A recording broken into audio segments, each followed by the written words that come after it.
दोस्तों, आज हम आप लोगों को बताने जा रहे हैं स्वामी विवेकानंद के 10 प्रेरणादायक उपदेश। पहला उपदेश है उनका कि उठो, जागो और तब तक मत रुको जब तक लक्ष्य प्राप्त न हो जाए। यह उपदेश हमें यह सिखाता है कि हमें अपने लक्ष्य को प्राप्त करने के लिए निरंतर प्रयास करते रहना चाहिए। उनका दूसरा उपदेश है अपने जीवन में एक लक्ष्य तय करो और अपनी पूरी शक्ति, मन, आत्मा और शरीर उसी में लगा दो। इस उपदेश से विवेकानंद हमें एकाग्रता और समर्पण का महत्व बताते हैं। उनका तीसरा उपदेश है एक समय में एक काम करो और उसे करते समय अपनी पूरी आत्मा उसमें डाल दो। यह हमें सिखाता है कि किसी भी कार्य में संपूर्ण समर्पण और ध्यान लगाना चाहिए। उनका चौथा उपदेश है तुम्हें अंदर से बाहर की ओर विकसित होना होगा। कोई तुम्हें सिखा नहीं सकता, कोई तुम्हें आध्यात्मिक नहीं बना सकता। तुम अपनी आत्मा के अलावा कोई और गुरु नहीं हो सकते। इस उपदेश से स्वामी जी आत्मनिर्भरता और आत्मज्ञान पर जोर देते हैं। उनका पांचवा उपदेश है जो सत्य है उसे साहसपूर्वक निर्भीक होकर लोगों से कहो। उससे किसी को कष्ट होता है या नहीं, इस पर ध्यान मत दो।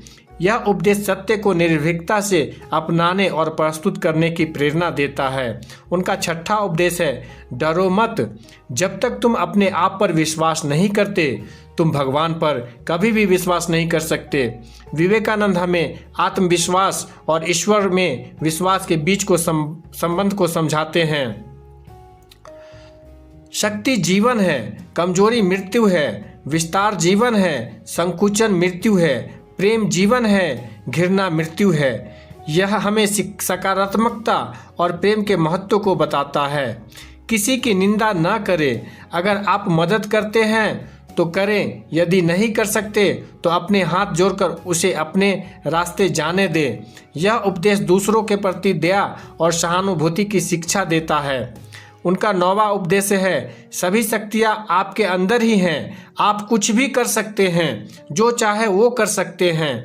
इस उपदेश में स्वामी विवेकानंद आत्मविश्वास और आत्मबल को जागृत करने की प्रेरणा देते हैं। उनका 10वां उपदेश है जीवन का रहस्य केवल आनंद नहीं बल्कि अनुभवों द्वारा शिक्षा प्राप्त करना है। यह हमें सिखाता है कि जीवन में हर अनुभव को जीवन में हर अनुभव से कुछ न कुछ सीखना चाहिए और उसे अपनाना चाहिए। ये सारे उपदेश हमें जीवन की सही दिशा में ले जाने की प्रेरणा देते हैं।